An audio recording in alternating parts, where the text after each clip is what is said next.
O Senhor esteja convosco. Ele está no meio de nós. Proclamação do Evangelho de Jesus Cristo segundo Lucas. Glória a vós, Senhor. Naquele tempo, Jesus, cheio do Espírito Santo, voltou do Jordão e no deserto ele era guiado pelo Espírito.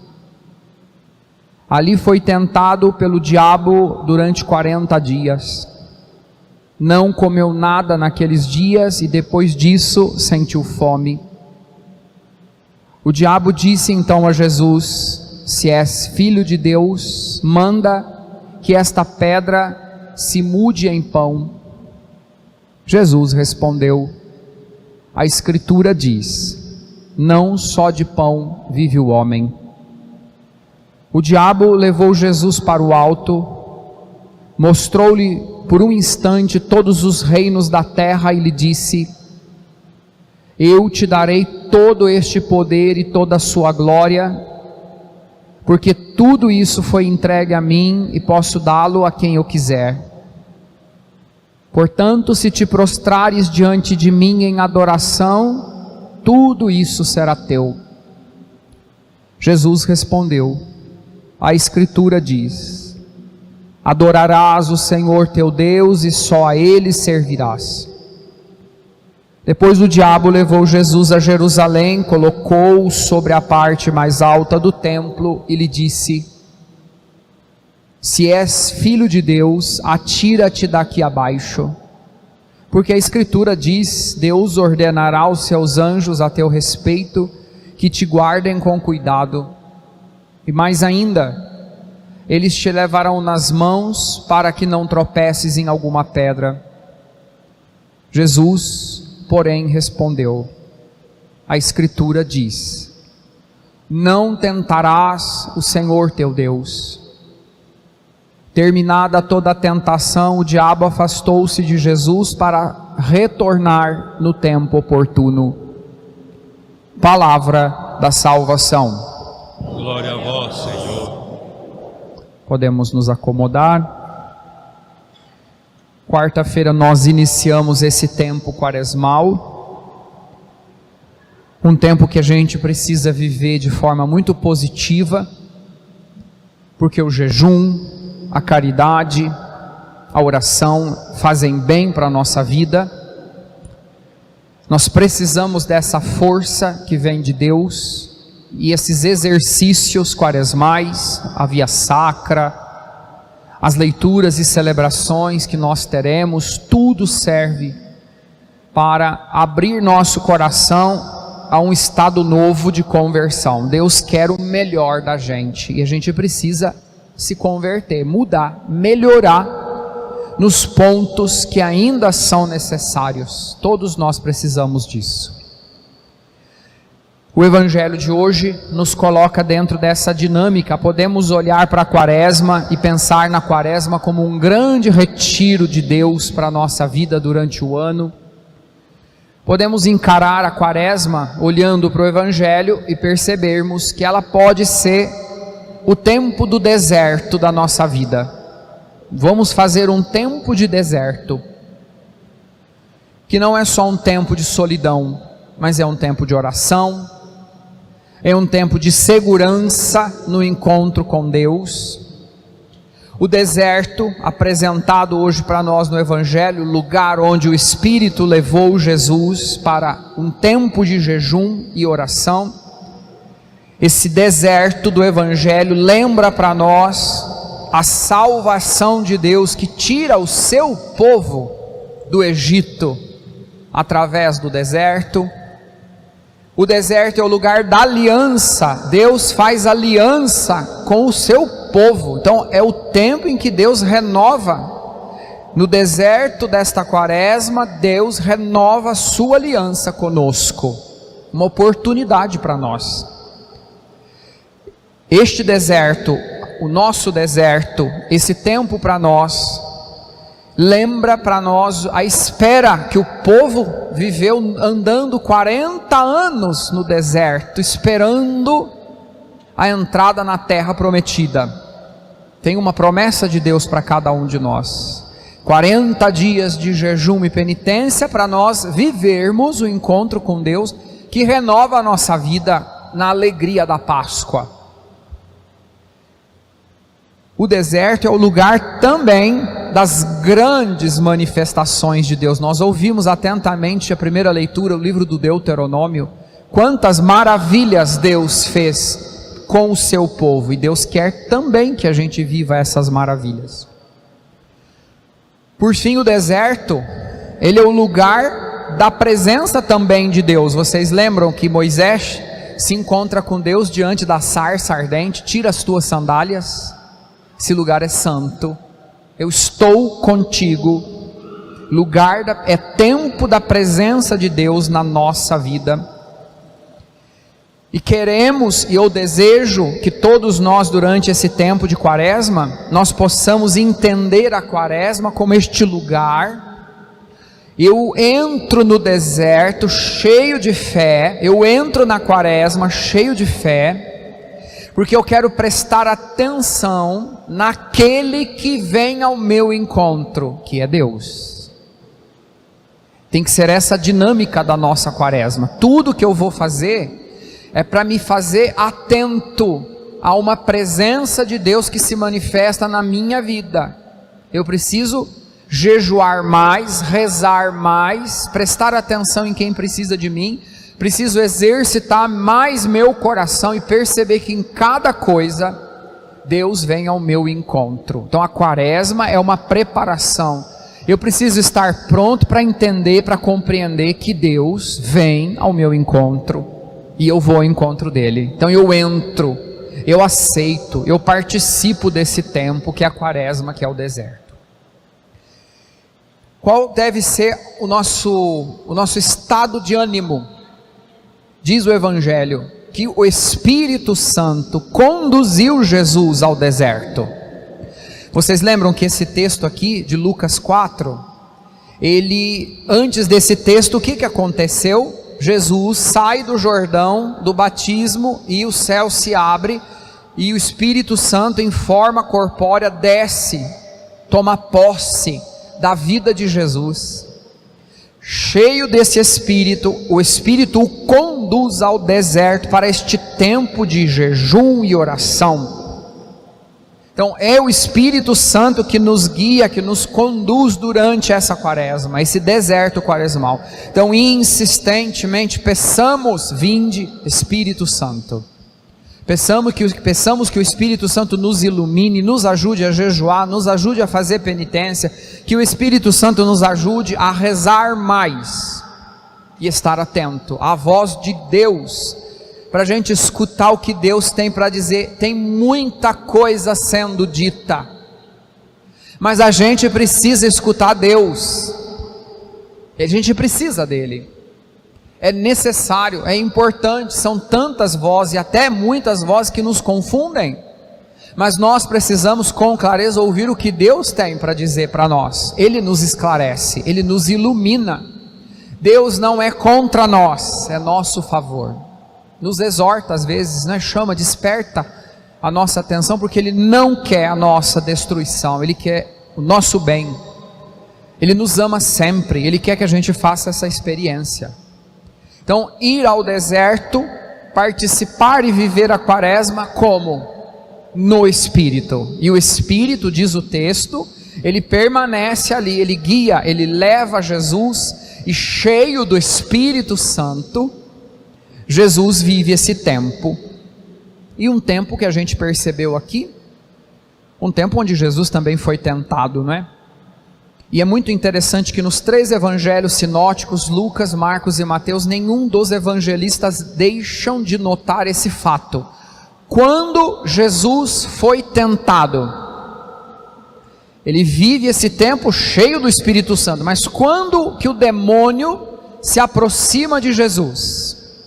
Quando ele sente fome, na hora da fraqueza, na hora da tua fraqueza, na hora da minha fraqueza, é nessa hora que ele vai se aproximar para apresentar para nós aquilo que aparentemente é melhor do que aquilo que estamos vivendo. Foi o que ele fez. Você está com fome? Pede para a pedra se tornar pão. Vem cá, olha tudo que eu tenho para te dar, basta você me adorar. Olha, te dou reinos, nações, não tentarás, joga, não tentarás o Senhor teu Deus. Quando que nós vamos ser tentados? Quando estivermos fracos, quando estivermos cansados, quando nos sentirmos frágeis, redobra a tua atenção. Não abaixa a guarda. É a hora que a gente abaixa a guarda, né? É a hora que a gente vai ser tentado. Ele não é besta de vir me tentar quando eu estou forte, firme, destemido. Ele vai me tentar quando eu estiver realmente me sentindo frágil. E a fragilidade nossa, cada um tem a sua. E a gente precisa se conhecer muito bem para saber aonde somos frágeis, porque é justamente naquele ponto e naquela situação que eu preciso ficar mais atento e não posso baixar a guarda. Preciso ficar mais atento. O demônio, o diabo, diabolon, o que é o diabo? É aquele que separa, é aquele que divide, aquele que traz confusão. O diabo, ele quer separar Jesus do Espírito de Deus. As tentações são para separar Jesus do Espírito de Deus, porque a força de Jesus é o Espírito Santo. Se ele separa Jesus de Deus, Jesus é uma presa fácil.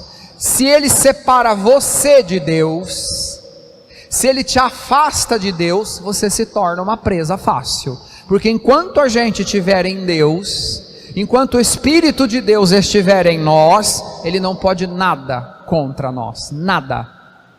Mas se ele conseguir nos afastar de Deus, nos separar das coisas de Deus, nos tornaremos presa fácil.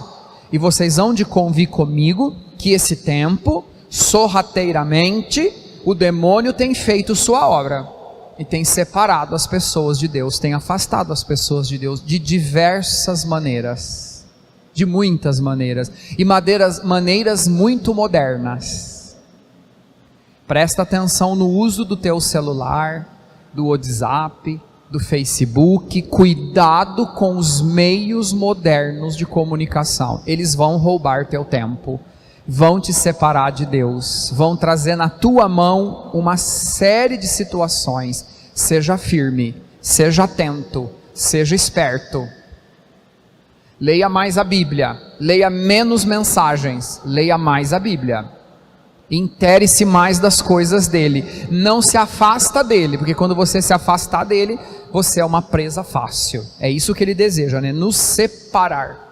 Todas as tentações é essa tentativa de separar o coração do coração, o nosso coração do coração de Deus. Então, quando nós lemos aqui o momento das tentações, o diálogo, né? Então, não tem aqui nenhuma disputa, não tem nenhuma luta. O que temos aqui no Evangelho? Um confronto sobre quem Deus é. Qual é a maior tentação para nos afastar de Deus? Colocar dúvida no teu coração. Quem é Deus? O que ele faz? E hoje tem uma outra dúvida, junto com essa tentação do tempo presente. Quem eu sou? Quem aquela pessoa ali é? Está tão confuso, né, que a gente já não sabe mais nem quem é o pai, quem é a mãe. A gente já não sabe mais quem é que manda dentro de casa, se é o filho, se é a mãe, se é o pai. É uma confusão de personalidades. Quem é Deus? É o grande centro das tentações. Quem é Deus? Quem é Deus para você?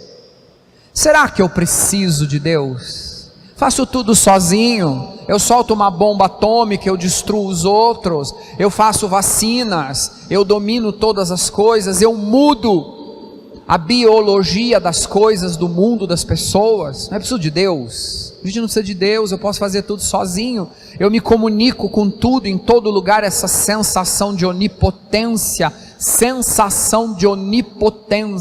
eu vou onde eu vejo tudo, eu conheço tudo, eu tenho milhões de amigos no Facebook, curtidas. É mentira. Não é verdade. Não é verdade, porque a vida é aqui, ó. A vida é esse confronto nosso aqui, o nosso confronto com Deus. Quem Deus é? É a dúvida. O que Deus quer de nós? Deus nos deixa aí ao relento.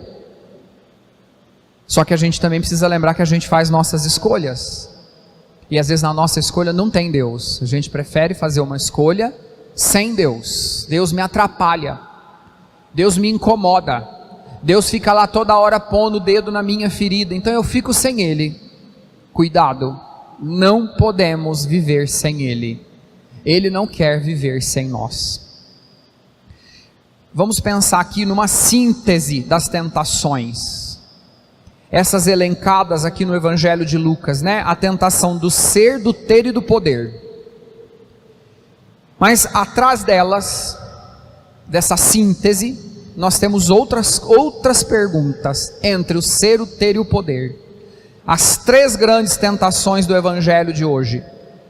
Jesus sentiu fome. Deus é providente. Deus me sustenta.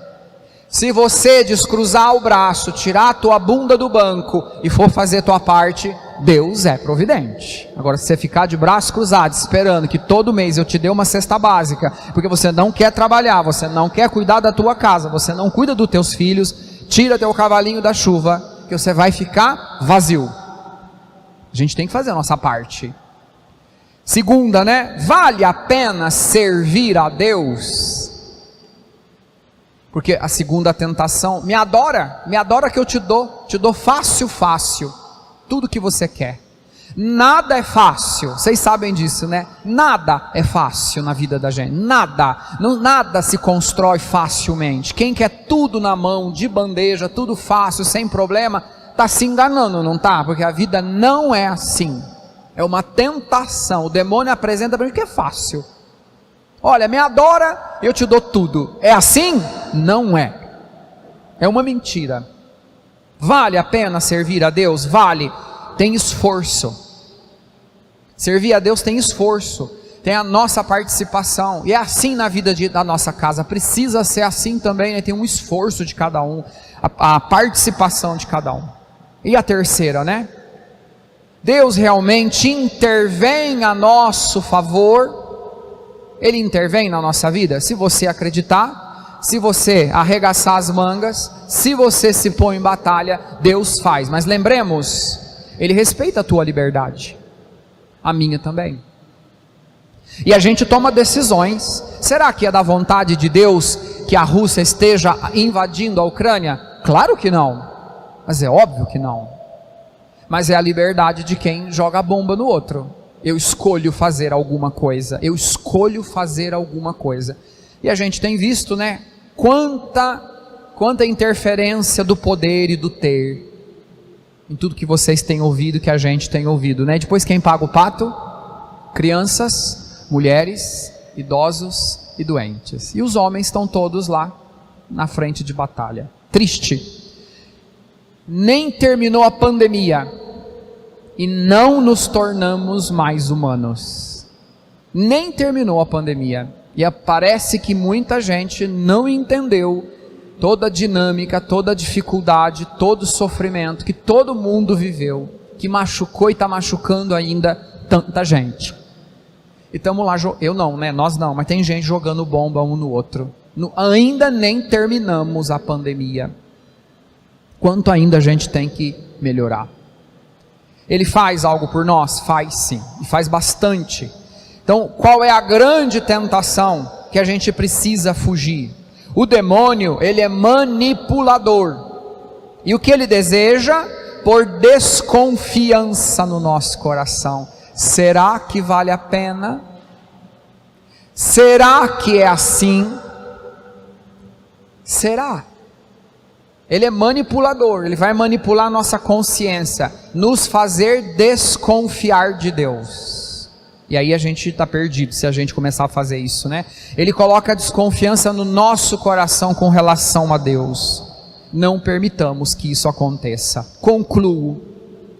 Qual o remédio que nós temos? O remédio que Jesus deixou para nós. No Evangelho de hoje temos dois. Primeiro, Jesus. Na verdade, três. Os 2 primeiros, Jesus estava rezando e Jesus jejuou. Então reza e jejua. Terceiro remédio, Jesus combate a tentação. Em que modo? De que modo? A palavra de Deus. Ouvimos a segunda leitura, a palavra está na boca e no coração. Como é que a gente rebate? Como é que a gente enfrenta? Como é que a gente vive esse confronto? A palavra de Deus precisa estar na boca e no coração.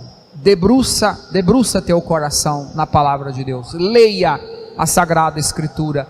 Perca seu tempo com a Sagrada Escritura, demoradamente, todo dia um pouquinho. Tenha a palavra de Deus no teu coração, deixa ela brilhar. Quando o tentador tentar separar teu coração de Deus, quando o tentador chegar e tentar pôr desconfiança no teu coração, tenha a palavra de Deus na boca e no coração. Foi o que Jesus fez, usou a palavra, jejuou, rezou, cheio do Espírito Santo. Iniciemos juntos esse tempo, com o mesmo desejo, a mesma vontade, o mesmo ânimo, a mesma coragem de Jesus, porque o que Ele deseja é que nós nos tornemos pessoas melhores.